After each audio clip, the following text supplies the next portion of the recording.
नमस्कार दोस्तों, कैसे हैं आप सभी लोग। आज दिन हो गया 29 अक्टूबर 2024, दिन मंगलवार। वैसे साथियों, आप सभी को बता दें कि आज का दिन भगवान हनुमान जी के भक्तों के लिए काफी ज्यादा खास और महत्वपूर्ण रहने वाला है, क्योंकि साथियों मंगलवार का दिन भगवान हनुमान जी को समर्पित माना जाता है। ऐसा माना जाता है कि इस दिन भगवान हनुमान जी की पूजा करने से भगवान हनुमान जी की कृपा बनी रहती है। तो चलिए साथियों, नजर डाल लेते हैं आज की राजस्थान की बड़ी खबरों पर।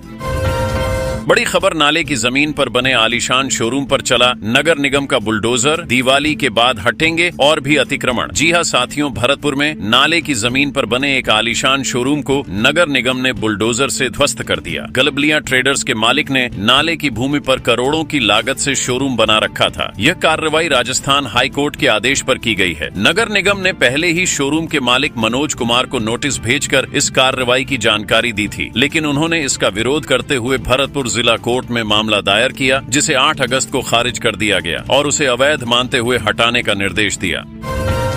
उपचुनाव से पहले गौवंश को लेकर भजनलाल सरकार का बड़ा फैसला, गाय को आवारा कहने पर लगाया प्रतिबंध। जी हां साथियों, राजस्थान में उपचुनाव से पहले भजनलाल सरकार ने गौवंश से जुड़े एक अहम फैसले की घोषणा की है। अब से राज्य में गाय को आवारा कहने पर रोक लगा दी गई है। इसकी जगह अब गाय के लिए निराश्रित या बेसहारा जैसे शब्दों का उपयोग किया जाएगा। सरकार ने आदेश दिया है कि सभी सरकारी दस्तावेजों, सूचना पत्रों और रिपोर्टों में आवारा शब्द के बजाय गौवंश शब्द का इस्तेमाल किया जाए। राजस्थान के पशुपालन और डेयरी मंत्री जोराराम कुमावत ने बताया कि भाजपा सरकार राज्य में गायों और बैलों की सुरक्षा और संरक्षण पर काम कर रही है। इसके लिए सरकार ने 250 करोड़ रुपए का बजट भी आवंटित किया है।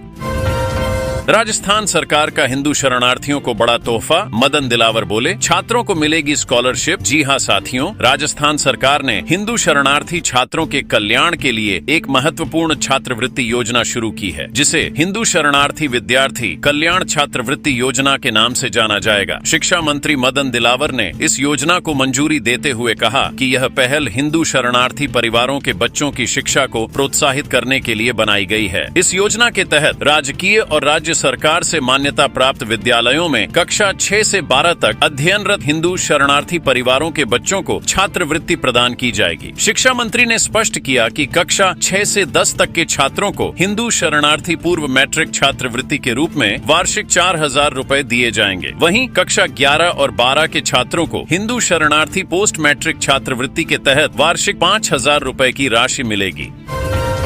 स्कूली बच्चों से भरी बस सीकर में पलटी। उदयपुर वाटी से जयपुर शैक्षणिक भ्रमण पर जा रहे थे बच्चे। जी हां साथियों, सीकर जिले के खंडेला थाना क्षेत्र में सोमवार को जयपुर झुंझुनू मार्ग पर भोजपुर गांव के पास स्कूली बच्चों से भरी एक बस पलट गई। बच्चे उदयपुर वाटी के एक निजी स्कूल से शैक्षिक भ्रमण पर जयपुर जा रहे थे। रास्ते में बस अचानक अनियंत्रित होकर सड़क किनारे खेत में पलट गई, जिससे वहां चीख पुकार मच गई। स्थानीय लोगों ने तुरंत बच्चों को बस से बाहर निकाला और खंडेला के राजकीय उप जिला अस्पताल पहुंचाया, जहां सभी का प्राथमिक उपचार किया गया। हादसे में सभी बच्चे सुरक्षित बताए जा रहे हैं। हालांकि एक महिला को गंभीर चोटें आई हैं।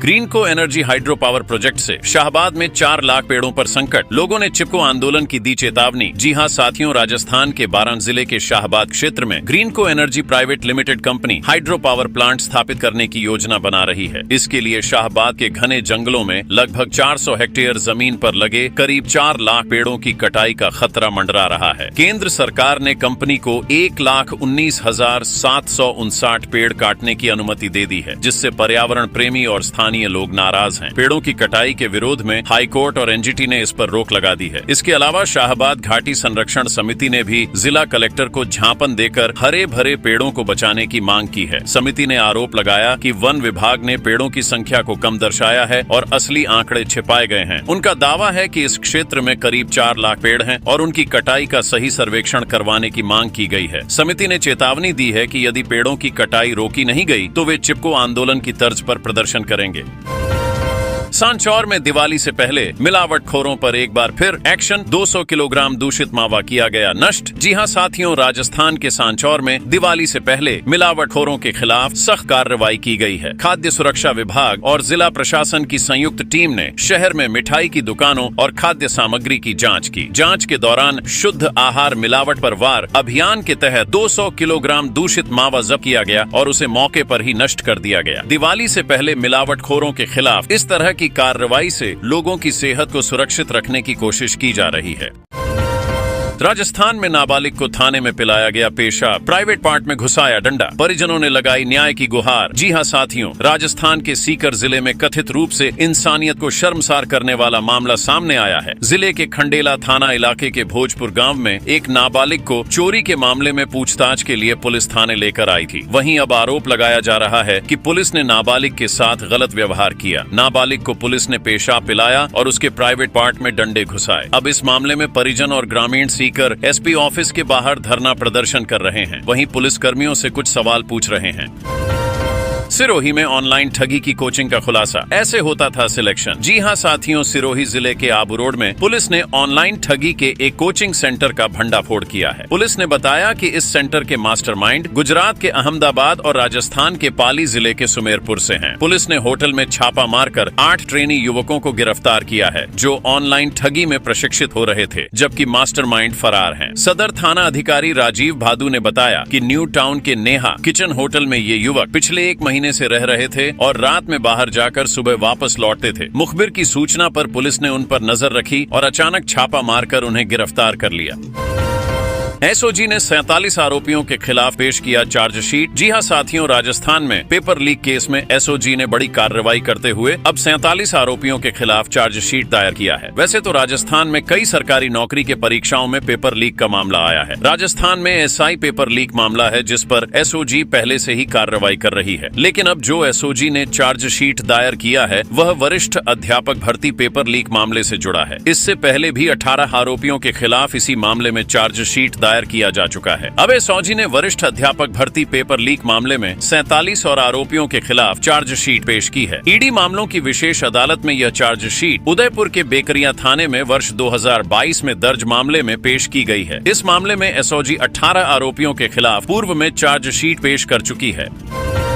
बाड़मेर में मंत्री के डॉट के बिश्नोई ने घायल हिरण को करवाया रेस्क्यू, अधिकारियों को दिए इलाज के निर्देश। जी हां साथियों, राजस्थान में बिश्नोई समाज पर्यावरण और वन्य जीवों के प्रति अपने प्रेम और संरक्षण के लिए जाना जाता है। बिश्नोई समाज के लिए हिरण का विशेष महत्व है। वे इसे अपने आराध्य गुरु जंभेश्वर का अवतार मानते हैं। इसी भावना का उदाहरण प्रदेश के उद्योग और युवा मामलात राज्य मंत्री के बिश्नोई ने पेश किया। रविवार शाम को बाड़मेर जिले के चौहटन क्षेत्र के दौरे के दौरान मंत्री बिश्नोई को जानकारी मिली कि एक हादसे में एक हिरण घायल हो गया है। मंत्री तुरंत घटनास्थल पर पहुंचे, घायल हिरण का रेस्क्यू करवाया और वन विभाग व पशुपालन विभाग के अधिकारियों को हिरण के इलाज के निर्देश दिए। उन्होंने इस घटना का जिक्र अपने सोशल मीडिया प्लेटफॉर्म एक्स पर करते हुए लिखा, वन्य जीवों की सुरक्षा और उनके संरक्षण के प्रति हमारी जिम्मेदारी है।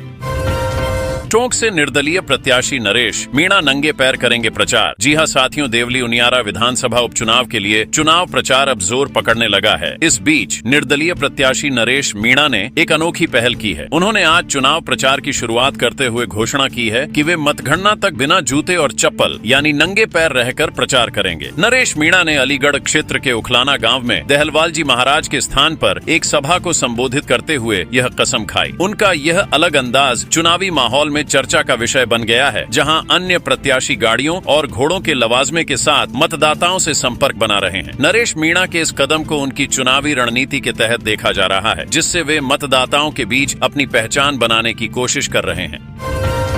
सचिन पायलट को मुख्यमंत्री बना देते तो नहीं जाती, कांग्रेस के बागी नरेश मीणा ने कह दी बड़ी बात। जी हां साथियों, राजस्थान में 13 नवंबर को 7 विधानसभा सीटों पर उपचुनाव होने वाले हैं, जिनमें देवली उनियारा सीट पर मुकाबला काफी दिलचस्प हो गया है। इस सीट से कांग्रेस के बागी नरेश मीणा भी चुनाव लड़ रहे हैं। नरेश मीणा का कहना है कि अगर सचिन पायलट को मुख्यमंत्री बनाया होता तो कांग्रेस में इतनी बगावत नहीं होती। नरेश मीणा को हनुमान बेनीवाल के समर्थन के बाद अब निर्दलीय विधायक रविंद्र सिंह भाटी का समर्थन भी मिलने के संकेत हैं। भाटी का समर्थन कांग्रेस के लिए उपचुनाव में एक बड़ी चुनौती बन सकता है, क्योंकि इससे नरेश मीणा का कद और भी बढ़ेगा और कांग्रेस को मुश्किलें आ सकती हैं।